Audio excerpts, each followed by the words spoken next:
तो बच्चों एक बार फिर से स्वागत है आपका अपने YouTube चैनल नवोदय एकेडमी पे। हम हैं नवोदय कलम से क्रांति।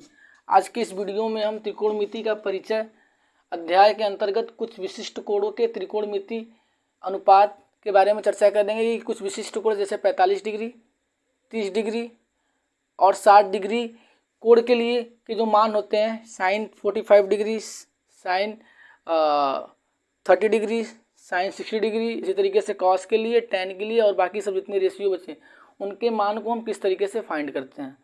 तो आपको यहाँ पे एक बात बता रहे हैं हम आपको रिवीजन पॉइंट ऑफ व्यू से कि जो ये मेरा त्रिकोणमिति अनुपात लगते हैं, जो ट्रिग्नोमेट्री है वह राइट एंगल ट्रायंगल के लिए ही है। तो ऐसी चीज़ को हम प्रोसीड करने के लिए हम ट्रायंगल पहले बना देते हैं और ट्रायंगल क्या होगा, मेरा राइट एंगल ट्रायंगल होगा, मतलब समकोण त्रिभुज होगा। और ये समकोण त्रिभुज है तो ये वाला एंगल क्या हो गया, 90 डिग्री। बेसिक फंडामेंटल वो समझते चलिएगा, कोई ज़्यादा डाउट नहीं आएगा आपको।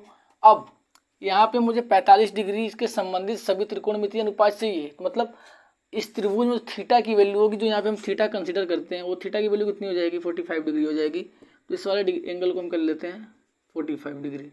अब देखिए ध्यान से, जैसे ही ये वाला एंगल 45 डिग्री हो गया, इन दोनों एंगल का यूज़ करके तथा त्रिभुज के तीनों कोणों के योगफल के कॉन्सेप्ट को यूज करके हम इस वाले एंगल को आराम से फाइंड कर सकते हैं। अब इन दोनों एंगल को जब हम ऐड करेंगे तो कितना ऐड करने पाएगा, 135 और 180 में सब्ट्रैक्ट करेंगे तो इसकी भी वैल्यू फॉर्चुनेटली 45 डिग्री ही आती है।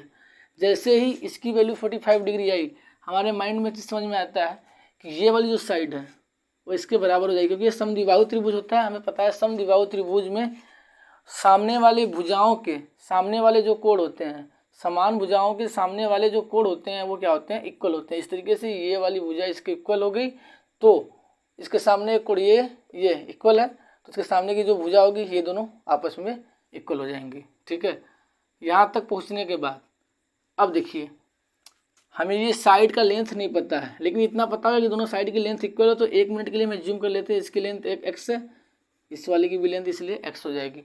अब यदि हम पाइथागोरस थ्योरम लगाएं इस ट्रायंगल पे, मान लेते हैं ट्रायंगल का नाम मेरा है ABC, तो पाइथागोरस थ्योरम के अनुसार क्या हो जाएगा, AC square is equal to AB square plus BC square. तो AC स्क्वायर की वैल्यू कितनी हो जाएगी, x square plus x square. इस तरीके से AC स्क्वायर की वैल्यू कितनी हो जाएगी, 2x स्क्वायर। तो AC की वैल्यू कितनी आ जाएगी, √2x स्क्वायर। तो यहाँ से इसकी वैल्यू कितनी आ जाएगी, √2x। तो इस तरीके से इस साइड की वैल्यू कितनी आ जाती है, √2x। अब इस 45 डिग्री के संदर्भ में हम बात करें तो 45 डिग्री के सामने की जो साइड होती है होगी ये थीटा के सामने की साइड क्या होती है, लंब। तो ये क्या हो जाता है, लंब। ये वाला आधार हो जाएगा। 90 डिग्री के सामने की साइड क्या होती है, कर्ण। तो ये वाली साइड क्या हो जाएगी, के। अब हमें क्या चाहिए, साइन। अब यहाँ पे यूज़ करेंगे, क्या करेंगे हम, लाल बटे कक्का यूज़ करेंगे, लाल बटे कक्का। तो हमें चाहिए साइन 45 डिग्री की वैल्यू। साइन 45 डिग्री की लाल बटे कक्का से L/K हो जाएगा। तो L की वैल्यू कितनी है वहाँ पे, L की वैल्यू x है और K की वैल्यू कितनी है, √2x है। तो x कैंसिल हो जाएगा, इसकी वैल्यू कितनी आ जाएगी, 1/√2। सिमिलरली अब यहाँ से इसकी वैल्यू निकालते हैं cos 45 डिग्री की। cos 45 डिग्री की वैल्यू लाल बटे कक्का से क्या हो जाएगी, A/K, मतलब आधार ऊपर आएगा तो आधार की वैल्यू कितनी है, x, और कर्ण की वैल्यू कितनी है, √2x। x कैंसिल आउट हो जाएगा तो इसकी वैल्यू कितनी आ रही है, 1/√2।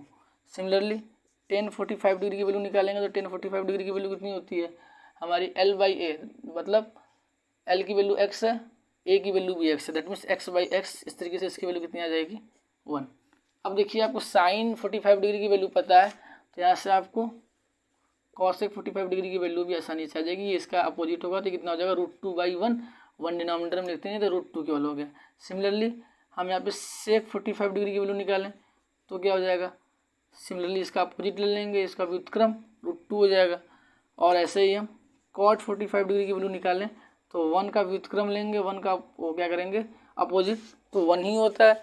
इस तरीके से 45 डिग्री से रिलेटेड जितने भी एंगल के कॉन्सेप्ट हैं वे आ गए। अब हमें 60 डिग्री से संबंधित सभी त्रिकोणमितीय अनुपातों को ज्ञात करना है। तो गौर करिएगा, 60 डिग्री एंगल नाम सुनते ही हमारे माइंड में एक ट्रायंगल आता है।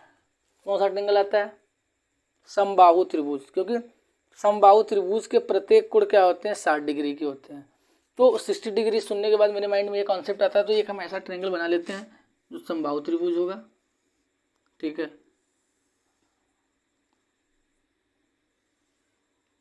तो ये वाला एंगल 60 डिग्री हो गया, ये वाला एंगल 60 डिग्री हो गया। सिमिलरली ये वाला एंगल भी 60 डिग्री हो जाएगा, ठीक है। और इस ट्रायंगल का नाम दे देते हैं हम ABC। और चूंकि हमें पता है कि त्रिकोणमिति जो है, त्रिकोणमिति से संबंधित जितने भी अनुपात है वो हमेशा राइट एंगल ट्रायंगल में बनता है, तो अतः हमें एक राइट एंगल ट्रायंगल कंसिडर करना है, बट हमें यहाँ समबाहु त्रिभुज कंसिडर कर रहे हैं। तो हम इसके जो ए वाले पॉइंट है वहाँ से इस पर क्या करते हैं, लंब खींच देते हैं। तो लंब खींच देंगे तो ये 90 डिग्री हो जाएगा, ठीक है, ये 90 डिग्री हो जाएगा। अब जब यहाँ से हम ए पॉइंट शीर्ष लंब खींचते हैं बीसी साइड पे, जिस पॉइंट पे इंटरसेक्ट कर रहा है उसको डी ले लेते हैं 1 मिनट के लिए। अब देखिए ध्यान से, ये 60 डिग्री हो गया, या 90 डिग्री हो गया, तो ये ऑटोमेटिकली 30 डिग्री हो जाएगा, ठीक है। ये वाला भी 30 डिग्री हो जाएगा। अब ये 2 तरीके से 30 डिग्री हम कर सकते हैं। कैसे, एक ट्रायंगल कॉन्सेप्ट यूज करते हैं, 90 + 60 150 हो जाएगा, 180 में सब्ट्रैक्ट करेंगे 30 आ जाएगा। दूसरा कॉन्सेप्ट क्या होता है, जो शीर्ष लंब होता है वो इस वाले कोण को 2 बराबर भागों में विभक्त करता है, तो वहाँ से हम बोल सकते हैं 60 था पूरा, क्योंकि ये समबाहु त्रिभुज है, 30 हो जाएगा। अब हमें 60 डिग्री से संदर्भ में जितने भी एंगल चाहिए उसको हम ऑटोमेटिकली फाइंड कर सकते हैं, बट यहाँ पे हमें साइड की इन्फॉर्मेशन होनी चाहिए, कितनी कितनी लेंथ की साइज है। तो हमें पता है कि समबाहु त्रिभुज हम कंसिडर किए हैं, तो हम 1 मिनट के लिए जिम कर लेते हैं कि जो समबाहु त्रिभुज की साइड की जो लेंथ है 2a है। हम यहाँ पे a नहीं ले रहे हैं। अब 2a क्यों ले रहे हैं, इसका फंडामेंटल क्या है, क्यों ऐसा हम कर रहे हैं, इसके पीछे जो लॉजिक है उसको मैं आपको बताऊंगा। लेकिन अभी हम 1 मिनट के लिए 2 ले लेते हैं 2a।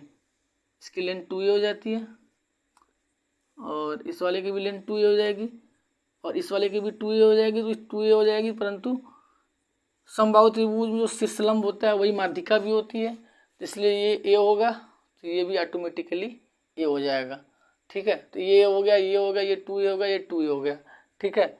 अब ध्यान से देखिए, इन ट्रायंगल ABD ट्रायंगल में पाइथागोरस थ्योरम लगाया तो मेरा क्या हो जाएगा, AB² = AD² + BD²।